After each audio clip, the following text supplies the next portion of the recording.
갈수록 또 왜 물이 적어져요? 상류에서 들어오는 것보다 하류로 나가는 게 많으니까 자꾸 줄죠. 근데 물이 많아서 풍수기 때는 점점 처음에는 이제 들어오는 게 많으니까 올라가잖아요. 그때는 물 다 보내고 내려갈 때 막으면 그 다음 첫 번째 보 채우는 동안 두 번째 보는 어떡하고요. 그러니까 만병통치라는 게 늘 그래요. 다음. 그 다음에 이제 진짜 이게 물을 확보하기 위해서 했는가. 동영상만 한번 해주세요. 눌러주세요. 동영상을. 동영상 넣고 치면 기계를 세워서 수위를 유지시켜주는 겁니다. 그래서 볼을 수위 유지시켜주는 거거든요. 그래서 이렇게 세우다 보니까 이 공간에 찬 양을 한번 계산을 해봤어요, 저희가. 그게 낙동강에 약 10억 정도 양이 나오는 거죠. 그래서 저희가 확보하기 위해서 막 볼을 인위적으로 집어넣는 게 아니에요. 저게 진실입니다. 사자강의 진실은 확보하기 위해서가 아니고 뭔지는 모르지만 목적과 했는데 홍보해야죠. 멋있게. 이쁜 여자 갖다 벗겨놓으면 남자들이 해야 하니까. 다음. 저렇게 이제 계단을 만드는 거예요. 수량이 많아진다고 좋아요? 아니에요. 컵에다가 커피 10ml 넣던 20ml 농도 똑같죠. 그죠? 맑은 물 넣어야 되죠. 근데 맑은 물이 들어간다고 생각하는 대청댐이 매년 녹조로 고생을 해요. 그건 자연적으로도 엄청 들어가고 물론 농사 짓는 거, 축산 이런 게 있겠죠. 아무튼 더러워져요. 다음. 그 다음에 이제 여가문화 얘기하는데 자전거 타러 강가까지 꼭 하천까지 가야 돼요. 사람들이 밀집한 곳에 광장을 만들어도 되고 그리고 사람도 없는 이미 사람 있는 곳에는 자전거 도로가 대부분 돼 있어요. 사람도 없는 곳까지 자전거 내린다고 다 쑤셔놔서 똑같이 저도 사람이 이용하는 걸 반대하거나 사실은 환경운동하는 사람도 굉장히 싫어하던 사람이에요.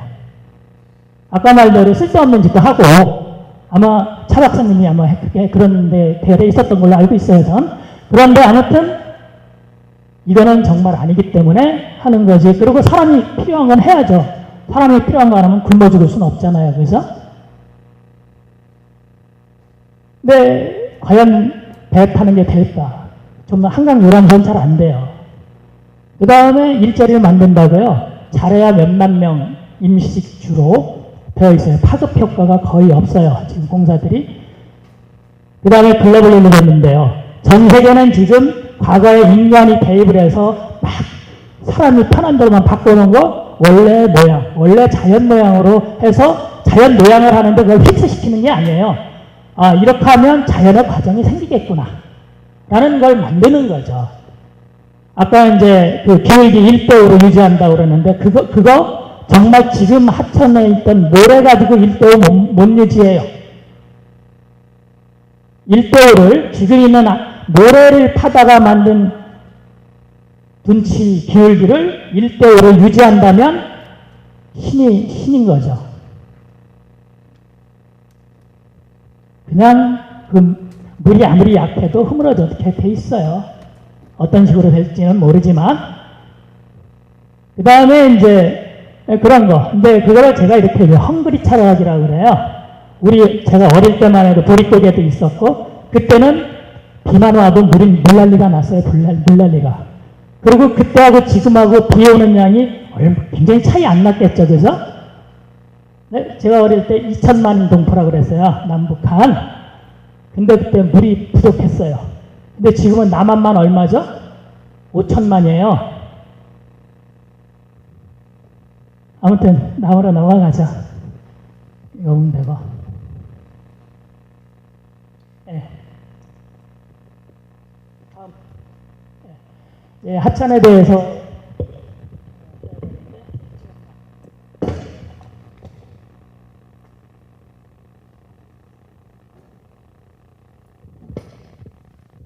하천이라고 하는 거는 연중 물이 흐르고 특히 우리 같은 데는 유량이 많아졌다 적었다 하는 거고 실제로 이 하천의 모양은 위에서 아래도 다르고 좌우도 다 달라요. 횡명도 다르고 그런 게 굉장히 다양해요. 다양하기 때문에 종류는 많아요. 생물량에 비해서.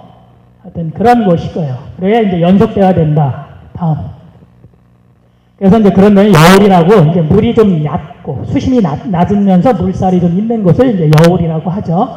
그러니까 그런 곳이 없으면 안 돼요. 그 다음에 소라고 해서 물의 속에 웅덩이가 있어요. 연못이. 그런 것들이 교대로 있어야지만 생물들이 잠깐 쉬는 것도 있고 치어도 있고 뭐 좀 활발하게 움직이는 것들이 같은 종이라도 환경이 똑같으면 못 살아요. 사는 장소가 달라요. 알 낳는 장소 다르고요. 조그만한 새끼가 가는 장소 다르고 큰 놈이 가는 장소. 근데 다 똑같아지면 힘들어지죠. 아무튼 그래요. 그러니까 횡적으로도 다양하고 다음. 그러니까 아까 그 얘기가 이제 계절 변동이 있고 연속되어 있다. 다음. 우리나라는 경사가 다른 나라도 좀 급해요. 그러니까 하산계수라고 그러죠. 그게 굉장히 좋은 거예요. 우리한텐. 나중에 좀 이따 얘기하겠지만 아까도 얘기한 대로 태화강 같은 경우 준설할 필요 없어요. 홍수 한 번 오면 그 플러싱이라서 엄청 쓸어내줘요. 굳이 사람이 안 해도. 특히 우리나라는 그리고 실제로 여러분들이 강에 가서 이제 모래 있는 강에 가서 봐요. 모래가 계속 흘러요. 모래는 이 밖에 있는 토양, 아까 얘기한 그 토양처럼 그냥 제자리 머물러 있는 게 아니고 물론 토양도 바람에 날아가지만 물보단 느려도 계속 흐르거든요. 위에서 아래로.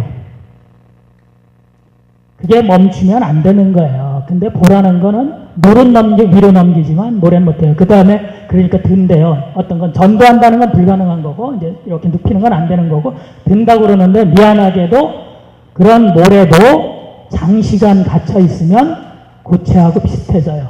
펄이 내려가면서 고체처럼 돼서 그 바로 밑에는 좀 파져나갈지 모르지만 30km 이상 떨어진 데까지 다 쓸려나갈 이유가 없어요. 하여튼 생태계는 그런 병을 한다. 그래서 우리나라는 모래가 많아서 폐쇄하고 뭐 그런 게 있다. 실제로 물을 이용할 때 가두면서만 하지 말고 과거에는 말대로 강을 떠나서 못 살았으니까 강으로 자꾸 들어간 거고 이제는 사실 강 없어도 살아요. 제가 어릴 때는 그냥 강 내가 맨날 수영하러 갔어요. 여러분들 가요? 수영장 가죠? 괜히 뭐 탈라면 어떡하려고 그지? 아까 거기 보는 게 뚝섬인지 뭔지는 모르겠는데 그게 같은 장소는 아닌 것 같아요. 더러워진 과거의 물, 뭐 지금 물 하는 게 같은 장소는 아닌 것 같고 아무튼 이 홍수터나 이런 것들을 마련할 수 있는 것 특히 상류에다 해야 돼요. 홍수는 하류가 피해가 일어나는 건 상류물이 그냥 쓸려와서 한꺼번에 몰려들면 하류가 넘는 거죠. 근데 상류 지역에 물이 많이 왔을 때 담아놓는 물그릇이 거기에 있으면 하류를 안 내려오니까 하류는 저절로 해결되는 거예요. 그러니까 홍수 피해를 시급히 하려고 그러면 당장에 8조씩이나 매년 들어가는 그곳에서 물이 아래로 안 내려오면서 홍수를 막는 방법을 연구하고 그러면 하류는 자동으로 해결돼요. 상류를 지금 하류처럼 제방 쌓고 파고 이런 짓을 하면 그거는 어쩔 수 없이 홍수 피해가 일어날 수밖에 없어요. 아무리 깊이 파도 한꺼번에 800mm씩 오는 거를 담을 만큼 팔 수는 없어요. 무슨 절벽 만들 일은 없거든요. 그래서 하여튼 지금은 그러니까 자연에 원래 있는 요소를 만들어주는 거예요. 그걸 요소를 만들어주면 지형 같은 것. 그럼 그 다음에 물이 알아서 흔들어요. 사행천이라고 그러죠. 그 안에서 이리저리 흔들려서 제자리에 안 있어요. 살아 움직여요. 강바닥은. 절대로 제자리에 안 있어요. 다음. 이건 이제 그 회룡포라고 해가지고 막 1박 2일도 나오면 유명하죠. 여기 있는 모래가 굉장히 좋은데 4대강 한다고 옛날부터 한